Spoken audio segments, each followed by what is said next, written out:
Everyone, আজকে রেসিপিটা বুঝতেই পারছেন আম দিয়ে হবে। তো আমের খোসা ছাড়িয়ে আমি কিছুটা আম গ্রেট করে নিয়েছি গ্রেটারের সাহায্যে। আর একটা আনারস নিয়ে নেব।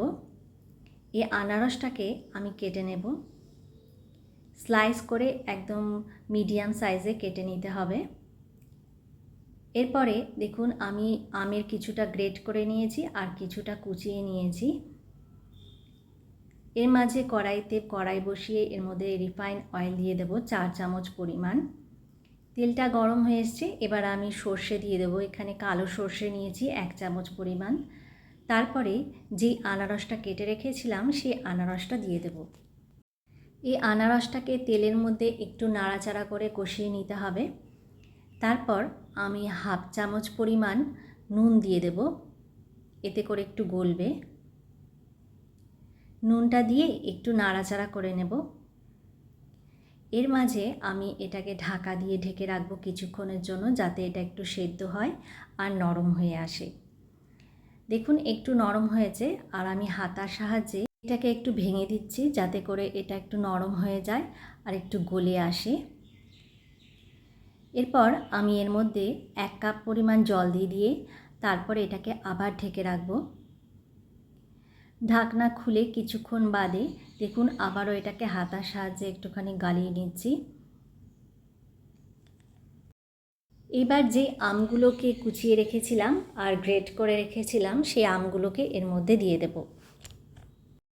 আনারসটা কিন্তু বেশ অনেকটা নরম হয়ে এসছে। এই পর্যায়ে আমি আমটা দিয়েছি। এই আমটা কিন্তু খুব বেশি একদম গালানো যাবে না, যেহেতু একটু স্লাইস করে দেওয়া রয়েছে, একটু দানা দানা থাকবে। এরপরে আমি এর মধ্যে চিনি দিয়ে দেবো। বেশ কিছুটা চিনি এর মধ্যে দিতে হবে, প্রায় 1 কাপ পরিমাণ চিনি আমি এর মধ্যে দিয়ে দিলাম। দিয়ে এটাকে নাড়াচাড়া করব। আমটা একটু পরে দিয়েছি, যাতে করে আমটা একটু আস্তে আস্তে থাকে আর মুখে পড়লে বেশ ভালো লাগবে। এই জন্য সামান্য একটু গলে এসেছিলো, তারপরেই দিয়েছি। এরপরে আমি একটু হলুদ দিয়ে দিচ্ছি, এতে করে রঙটা ভালো আসবে।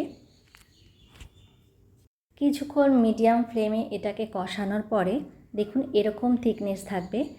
খুব বেশি ঝোলও হবে না আর পাতলাও হবে না। এর মধ্যে 1/2 চামচ পরিমাণ আমি গোলমরিচের গুঁড়ো আর 1 চামচ পরিমাণ বিট নুন দিয়ে দেবো। এর আগে কিন্তু আমি সামান্য পরিমাণ নুন ব্যবহার করেছিলাম।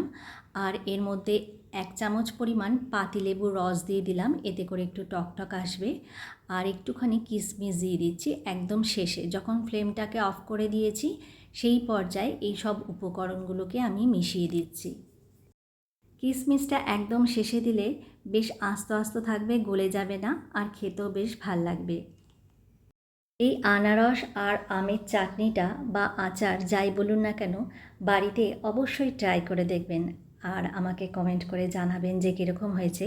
খেতে কিন্তু একদম অসাধারণ লাগে আর টেস্ট মানে এত ভালো লাগে খেতে যে কি বলবো।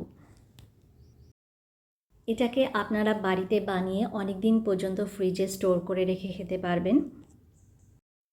রেসিপিটা কেমন হয়েছে অবশ্যই কমেন্ট করে জানাবেন।